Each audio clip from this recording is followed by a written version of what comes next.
Let's talk about fat grafting for revision gynecomastia surgery. So I do a lot of gyno, I do a lot of revision gyno, and a lot of times people coming to me and they're cratered. Well, fat grafting is a very good tool for it. It's really helpful in people who don't have a lot of local fat that I can use as a fat flap. But what makes it really the second choice as opposed to using a fat flap is that the survivability of that fat is not as predictable as doing a fat flap. So why is that? It's because when you're taking fat from another part of the body and injecting it into here, that fat that you're grafting relies on the blood vessels there to get into that fat to keep it alive. And it has to do that in a relatively short period of time.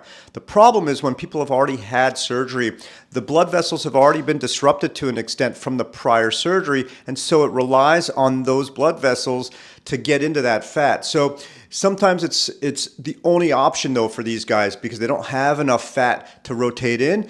And I always talk to patients, depending on the severity of their cratering, that they might need to go through more than one fat transfer procedure to get the full correction. But it is a very useful tool in these cases.